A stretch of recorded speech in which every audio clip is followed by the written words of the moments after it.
seja bem-vindo ao treinamento White Belt. Nós estamos no módulo 2. O que nós vamos ver nesse módulo 2? Nós vamos ver qual é o significado do Lean Six Sigma. Nós vamos ver também a origem do Lean Six Sigma. E uma coisa muito interessante, né? Quem foram as empresas que começaram essas duas metodologias e quem hoje domina esse cenário. Então a gente vai conversar bastante aí sobre essas referências e você vai ver que não é só você que está dando esse passo para frente, né? Empresas de grande porte já deram esse passo lá atrás e até hoje sustentam o que você vai começar a ver. Ok, vamos começar então com o Lean. O que é Lean? Normalmente quando a gente está dando esse treinamento, a gente pergunta assim na sala para as meninas, né, o que é Lean? E as meninas sabem. Lean, o que é? É enxuto. Né? Tipo um modelo, né, magrinha, tudo né, fininho. E o conceito é esse mesmo. O conceito do Lean não redução, é eliminar desperdícios.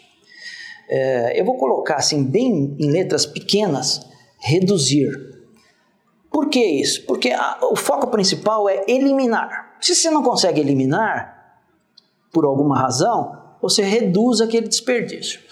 Então, vou mostrar um exemplo. Dá uma olhadinha na tela, ó. Tá vendo esse caminhão levando um produto para o cliente? Esse primeiro caminhão aí, ele está deslocando um percurso grande. É um transporte. Para o cliente, isso é meramente um desperdício. Porque para o cliente não importa quantos quilômetros ou 1000 quilômetros o caminhão rodou. O que importa para o cliente é o produto com a qualidade que ele espera, com o preço que ele acordou e no tempo que ele precisa. Ponto final, nota linha. Então, esse percurso é desperdício. Eu tenho que eliminar ou reduzir ele o máximo possível. Vamos falar um pouquinho da origem do Lean. Então, o Lean começou na Toyota, há muito tempo atrás. E a Toyota é interessante, né? Antes dela ser uma fabricante de veículos, ela era uma empresa que fabricava teares. Então, ela fazia máquina para fazer o tecido. E aí ela migrou o negócio dela para essa parte de carros. Só que ela não podia se sustentar com uma indústria, por exemplo, como a de Ford. Ela queria trabalhar num modelo mais enxuto, com menos desperdício. E isso que ela, na verdade, foi isso que ela conseguiu. E nessa linha de redução de desperdício, a Toyota teve um grande nome que foi Taiichi Ohno. Taiichi Ohno, ele desenvolveu, além do sistema Toyota de produção, ele desenvolveu também as 8 leis do desperdício. Na realidade, são 7, mas a 8ª é tão importante que nós, não falo só das, mas muitas empresas colocam um 8º elemento ou uma 8ª lei que agrega muito valor que a gente vai ver daqui a pouquinho. Quais são essas 8 leis desenvolvidas por Taiichi Ohno? Na verdade, eu tenho algo chamado transporte. Então, o transporte não agrega valor nenhum para o cliente. Então, um exemplo. Se for no supermercado comprar alguma coisa, comprar um shampoo, você não está preocupado, como eu também não, quanto de transporte o supermercado teve para deixar o produto ali na prateleira para você, correto? Então, esse é o pensamento. Então, o transporte é um desperdício puro. Vamos lá. O que mais que eu tenho? Eu tenho espera também. Espera é outra coisa muito interessante. A partir do momento que, imagina que você está numa linha de produção, você tem várias máquinas, todo o material que está parado para ser processado por uma máquina, ele tem que esperar ali um tempo. Essa espera é desperdício puro. Marcelo, eu não trabalho na indústria. Tá bom, vou te dar outro exemplo. Quando você vai no banco, você é um cliente, certo? Beleza. Tem fila para você ir no caixa? Tem. Então, aquele momento que as pessoas ficam ali esperando, com aquela maldita senha na mão, é desperdício puro, porque o cliente está gastando o tempo dele ali só esperando para ser atendido, onde o que agrega valor é ser atendido no que você quer. Então vamos lá, mais uma coisa, mais um desperdício, superprocessamento. O que é isso? Imagina que você comprou um carro bem bonito, aí você foi lá e pediu um preto, sólido. Você quer um preto sólido. Só que, e você pagou pelo preto sólido. Só que a concessionária, querendo te agradar, ela pintou o carro de preto, perolado, com flocos brilhantes. Isso é caro para danar, você não precisa entender assim como é que é, mas é caro para dedéu. Aí a hora que você vê o carro, você vai detestar, porque você queria o preto sólido. Então, essa é uma característica que o seu fornecedor colocou no produto que você não pediu, não agrega valor para você e ele gastou uma fortuna com isso. Está claro? Então tá bom, vamos continuar aí a entender o que é isso. O que são essas 8 leis. Tem mais uma que é produção em excesso. O que é produção em excesso? Lá na França, isso ocorre muito na França. Aqui eu não sei, você vai poder me dizer. Para quem já trabalhou em alguma indústria, normalmente é assim na França. Tem equipamento, o equipamento tem que estar produzindo. Quando ele para a preventiva, dá desespero no gerente, na coordenação, né? E aí, ele está produzindo enquanto tem pedido do cliente. O cliente não tem mais pedido. Não, mas tem que continuar produzindo porque a máquina fica parada. Aí produz, joga lá no estoque, armazena no estoque e mantém o equipamento produzindo. Na França isso é muito comum. Ou seja, eu estou produzindo para algo que não tem pedido do cliente porque eu não quero parar a máquina. Não quero parar a máquina por quê? Por uma série de motivos. Mas você está produzindo algo que não foi pedido, que é puro desperdício, porque custa muito. Vamos ver o que mais tem aí dessas 8 leis. Retrabalho.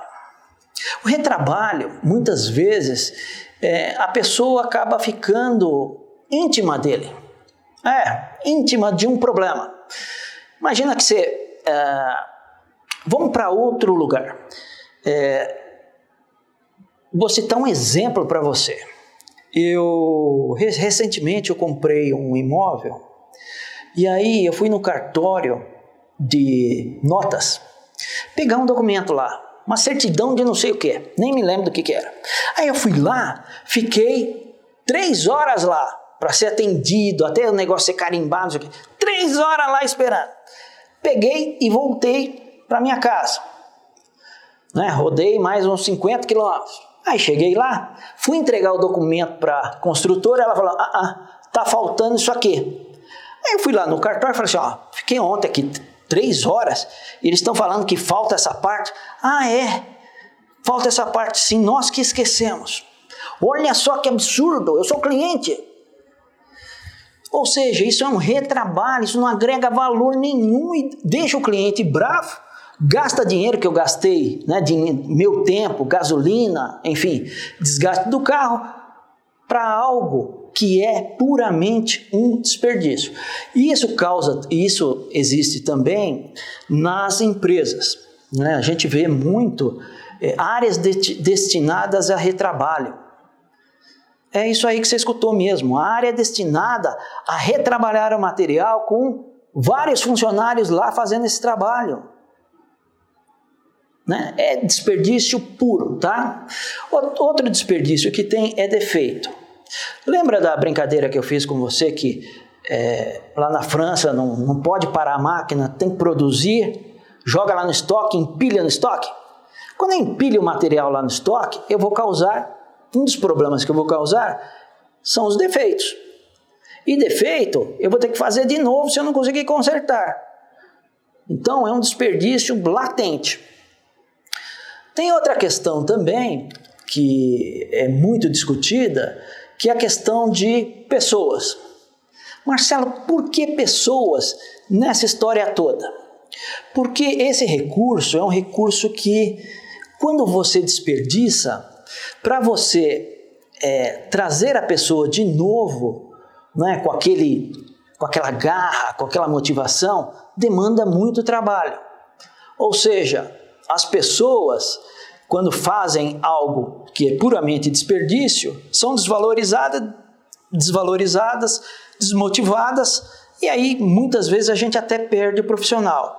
Então, pessoas têm que ser tratadas de uma forma muito especial, porque há muito valor ali a ser desenvolvido ou que já foi desenvolvido. Agora, a última lei aí, dessas 8, lembrando, né, que Toyota são só 7. A inclusão de pessoas é algo comum nas indústrias, tá bom? Mas a última aí das leis é o estoque, que nós chamamos muitas vezes de WIP. O estoque que eu tenho em processos, tá? O que é isso? Esse estoque que eu tenho em processos, ele é um estoque intermediário que eu tenho. Só que no final eu tenho algo também que é o estoque acabado. Então vamos lá. O material que eu tenho antes de cada máquina é um estoque? Ele é chamado de work in process. Causa problema? Causa um monte de problema, né? Então o exemplo do banco que eu dei, aquilo ali é um estoque, né? As pessoas esperando para serem atendidas nos guichês, é um WIP também, work in process. Quando eu tenho um material acabado, por exemplo, numa indústria de sapato, que eu tenho lá no estoque vários pares de sapatos já prontinhos na caixa e na prateleira, esse é o estoque acabado. Agora, quer seja o estoque acabado ou o estoque que está no processo, isso, se for mal calibrado, causa um transtorno enorme. Olha só o que eu estou falando, eu não estou falando que não tem que ter estoque, eu estou falando que ele tem que ser calibrado, ele tem que ser dimensionado para o que é preciso para entregar para o cliente. Ele mal dimensionado, ele causa mais problemas do que solução, tá bom? Então aí nós fechamos as 8 leis de desperdício que a gente vem discutindo, lembrando que elas foram desenvolvidas por Taiichi Ohno, que é um ícone do Lean na Toyota, tá bom? Agora, o que é o Six Sigma? Se o Lean é eliminação de desperdício, o Six Sigma é redução de variação. O que é variação, Marcelo? Me explica isso aí direito. Eu explico. Se eu pegar a temperatura, por exemplo, do meu corpo, se eu medir agora, deve dar uns 36,5. Se eu medir daqui 1 hora, uns 37, e aí ela vai oscilando, não vai? Significa que todo o processo no universo varia. Só que ele tem uma variação esperada, que a gente vai ver em algum momento, se não no treinamento de Green, que essa variação, ela é uma variação esperada de mais ou menos 3 desvios padrões. Então, tudo no universo tem uma variação esperada. Agora, quando essa variação sai de controle, é um problema sério. No exemplo de temperatura, se ela começar a subir no meu corpo, significa que tem algum agente causando uma febre. Se ela começar a cair, eu estou passando mal, vou morrer. Então, toda variação, ela tem que ser entendida e tem que ser controlada. Porque se ela não for controlada, ela vai te causar problemas inesperados. Então, o desafio do Six Sigma é reduzir variação. Sempre reduzir a variação. Porque um processo que varia menos, ele é um processo que pode entregar um melhor produto para o cliente. Imagina o seguinte, eu tenho um processo, está dentro da especificação que o cliente pediu e ele varia pouquinho. Esse processo é o que, por exemplo, Marcelo? Vou te dar um exemplo, espera aí, já volto já, aguenta aí. Imagina que eu tenho uma empresa que fabrica canetas. Essa caneta bonitinha aqui. O que vai acontecer se eu entregar sempre para você a caneta com o mesmo tamanho, bonitinho assim? Você vai gostar, não vai? Agora, imagina o seguinte, que eu vou te entregar essa caneta, só que eu vou ter falhas na escrita. Na hora que eu for usar, tirar a tampinha aqui e usar, ela vai ficar picotando, vai ficar falhando. Como é que você vai se sentir? Bravo, né? Ou seja, quando eu tenho algum problema como esse que eu estou te falando, que a tinta vai falhar, significa que algo variou fora do esperado.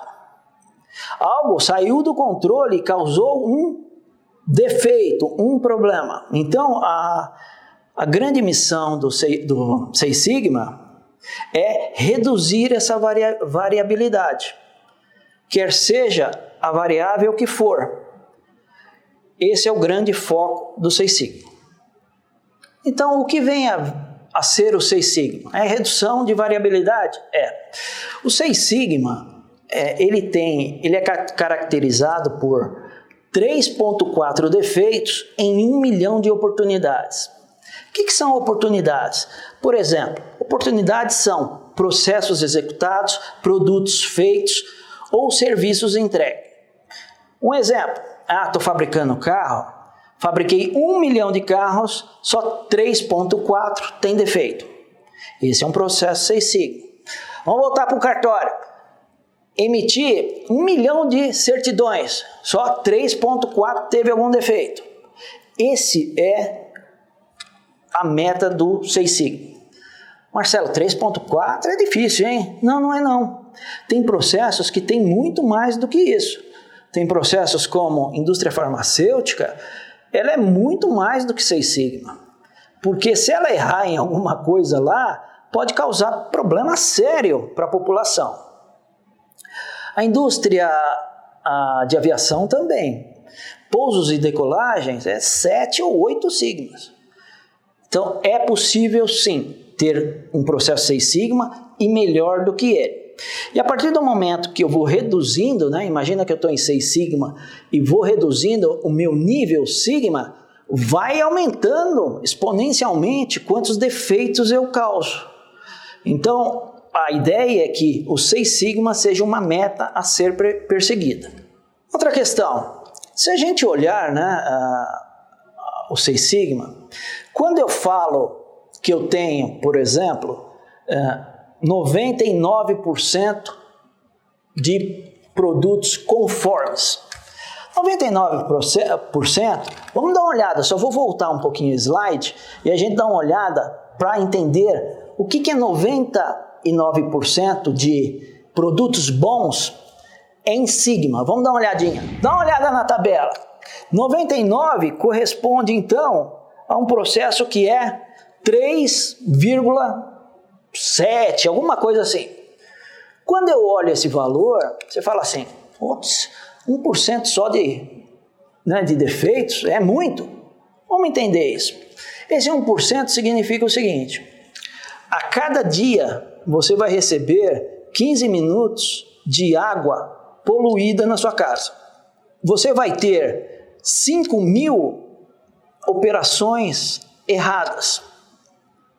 E tem mais itens que você pode ver nesse slide que a gente está discutindo. Ou seja, 99% não é aceitável.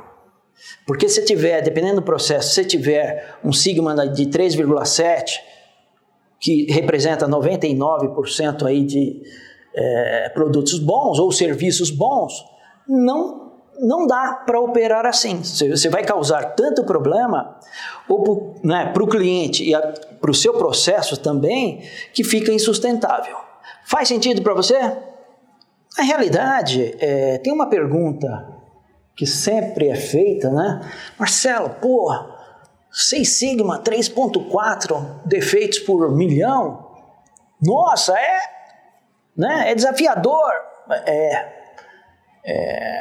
É desafiador? É sim. Qual é a solução? né? Na verdade, quando a gente fala em Seis Sigma, um processo Seis Sigma dentro de qualquer negócio ou, né, serviço, enfim, o Seis Sigma tem que ser o norte, tem que ser aonde eu quero ir. Você tendo esse norte, você começa a fazer a melhoria olhando para aquela direção de ter 3,4 defeitos por milhão.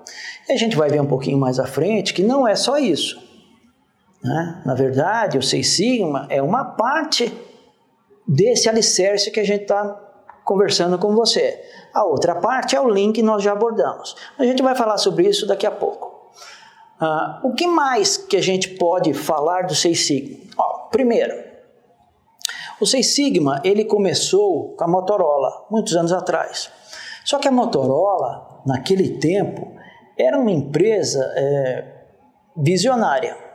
Por que visionária, Marcelo? Porque a Motorola, em 86, 87, o presidente da Motorola falou que em 20 anos o celular ia ser mais importante do que o relógio da época. Agora, o que é o celular hoje? Tem um amigo meu, muito amigo meu, chama Eduardo. Ele está na faixa dos 23 anos, por aí. Eu perguntei para ele o que é o celular para ele. Né? Eu falei assim, o celular é minha vida. Não precisamos ir nessa linha, né? Mas o celular é muito importante para todo mundo hoje. Tem tudo esse negócio. Né? Dependendo do modelo, aliás, eu falaria que a maioria dos modelos é muito, né? Tem um processamento muito bom, enfim. E naquela época, o presidente fez essa visão. E na verdade, o Seis Sigma começou lá, com a Motorola em 86 e 87. Né?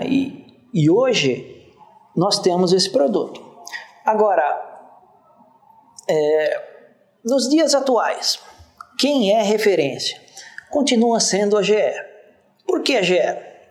Porque a GE investe muito em Seis Sigma. Investiu e continua investindo. Ela investiu no início, com Jack Welch, investiu 400 milhões de dólares para treinar um número absurdo de Green Black Belts e Master Black Belts. Agora, uma empresa não treina esse volume de profissionais porque ela é boazinha. Não, ela treina porque acredita na metodologia e que essa metodologia vai trazer resultados através de quem? De pessoas. Então, isso é muito importante, porque os dois pilares que eu falei para você, Seis Sigma e Lean, eles não se sustentam se não tiverem pessoas comprometidas, né, bem preparadas para fazer a melhoria. Então vamos falar um pouquinho da sinergia entre o Lean e o Seis Sigma. A sinergia total. Se usando o Lean eu quero eliminar desperdícios, do outro lado eu tenho o Seis Sigma que eu quero reduzir variação. Ou seja, eu uso as duas metodologias para otimizar o processo que eu tenho. Então vamos fazer o seguinte, deixa eu te mostrar um exemplo. Vamos dar uma olhadinha, daqui a pouco eu volto. É o seguinte, imagina que tem uma fabricação de biscoito recheado, e essa fabricação tem alguns departamentos. Então, siga comigo aqui os departamentos. Um primeiro departamento, mais um que tem que processar o material. No final, mais um departamento. Na ponta, eu tenho que entregar para alguém esse material, que eu sempre tenho um cliente. E eu tenho também um setor muito importante nas organizações e empresas, chamado setor de retrabalho. Vamos colocar nomes em cada caixinha dessa. Vamos ver como é que fica.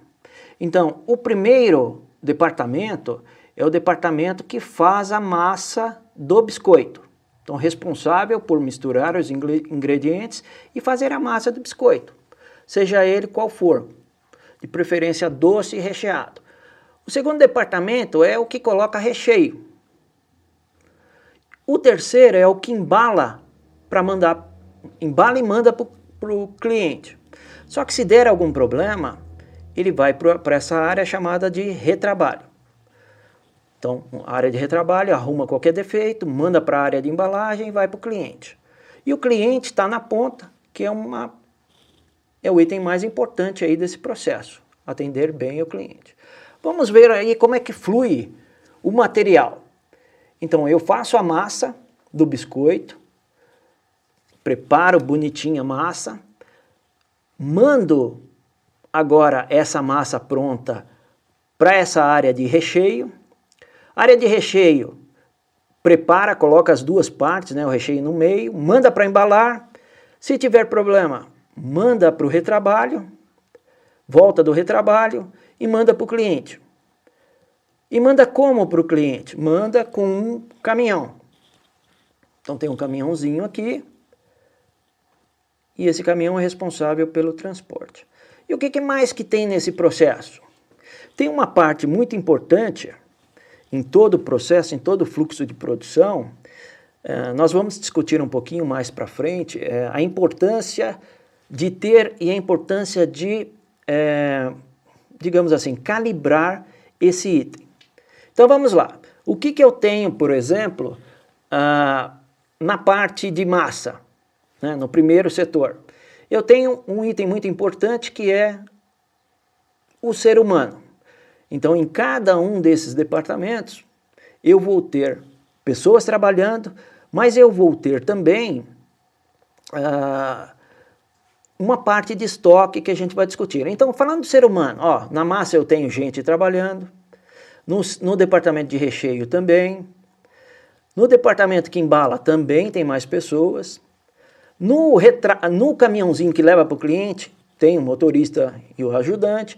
Na área de retrabalho é a área mais importante para essa empresa. Ou seja, tem mais pessoas lá, porque o departamento é grande, então eu tenho que ter mais gente para retrabalhar o material e ter certeza que esse material vai bem para o cliente final. Agora, indo para a questão de estoque, vamos pensar um pouquinho. Antes de cada processo desse, eu tenho um material esperando. Esse material, ele é chamado, tecnicamente, né, de estoque intermediário ou WIP. Marcelo, por que o WIP? Porque é uma definição mundialmente conhecida. É Working in Process. A abreviação aí é WIP. Então eu tenho esse material antes de cada etapa. É muito importante. Esse estoque intermediário, o WIP, ele é importante. Marcelo, você está falando que não tem que ter? Não, não é isso. Eu estou falando que tanto o estoque intermediário quanto o estoque que vocês estão vendo agora, que está no final do processo, é o estoque para entrega para o cliente, ele tem que ser bem calibrado. Porque senão é muito dinheiro parado. E eu tenho outros problemas que isso causa. Então vamos lá. Como é que eu uso a metodologia, né, Lean Six Sigma para resolver isso? Ou como é que eu poderia usar? Então vamos começar com Lean. Lean, lembrando, é eliminação ou redução de desperdício. Eu posso usar o Lean para reduzir o WIP, né, que é o material que está entre os processos? Posso. Então vamos ver onde é que eu tenho. Ó, nós já falamos que tem aqui antes do departamento de massa, tem antes do departamento de recheio, eu tenho antes também da embalagem e tenho também antes do retrabalho. O material está em processo ainda, com defeito, mas está em processo. Ou seja, eu posso reduzir esse WIP num número que seja equilibrado. O que mais que eu posso fazer?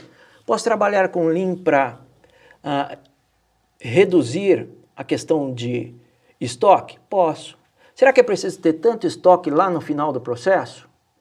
Ou eu posso reduzir isso por um número mais razoável? Eu posso também usar o Lean para reduzir ou eliminar transporte. Eu transporto da minha embalagem para o meu cliente direto. Tem inclusive um motorista aí para fazer em um caminhão dedicado.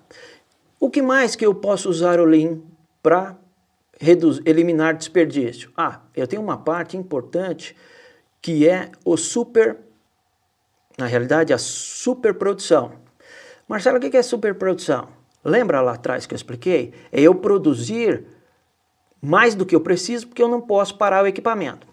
Eu posso ter também problema de superprocessamento? Pode. Ou seja, eu dou uma característica para o material que o cliente não pediu e que custa caro. O que mais que eu tenho aí que eu posso aplicar o conceito de Lean? Tem um outro item chamado defeito. Olha lá antes do retrabalho o tanto de material que tem com defeito.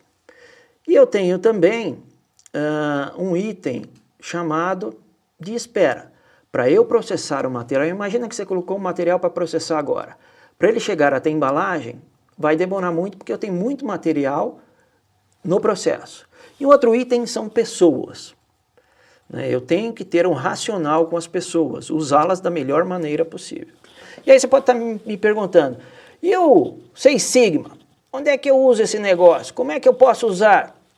Tem muito uso para o Six Sigma, mas muito mesmo. Então, o Six Sigma o que é? É redução da variação, ou seja, reduzir os defeitos que eu tenho em um processo, seja ele qual for. Essa é a meta, lembra dessa discussão? Então, nesse processo, simplesinho, ilustrativo, o que eu posso fazer? Eu posso abrir um projeto para aumentar a produtividade? Marcelo, não sei o que é isso. Calma, produtividade é o seguinte, quanto biscoito, pacote de biscoito eu faço por hora, por exemplo. Eu posso usar para aumentar a eficiência? Pode também. Quanto material, eficiência é quanto material bom eu tenho, dividido pela quantidade total que eu produzi. Ou seja, eu posso usar o Six Sigma para reduzir variação nesses itens e em outros também. Por exemplo, posso usar para reduzir ou diminuir o tempo para embalar o material? Posso. Para colocar o recheio? Posso também. Para produzir a massa? Posso. Ou seja, o Six Sigma é aplicado em qualquer uma desses itens que eu falei. Inclusive na eliminação e redução de retrabalho. Ou seja, o Lean e o Six Sigma, eles se fundem. Então, na realidade, você está potencializando a quantidade de melhorias que você pode fazer no processo. Com esse exemplo da sinergia entre o Lean e o Six Sigma, deu para você ver que a metodologia ela é aplicável em qualquer processo. Na verdade, a gente costuma falar que o treinamento White Belt ele serve para, além de te capacitar na metodologia e deixar você preparado para fazer um projeto de escopo restrito, ela começa a abrir os seus olhos. Para quê? Para as oportunidades de metodologia e de ferramentas. Você pode aplicar isso muito bem. Então, o que a gente vai fazer agora? Nós vamos encerrar esse módulo aqui, que é o módulo 2, te vejo no módulo 3.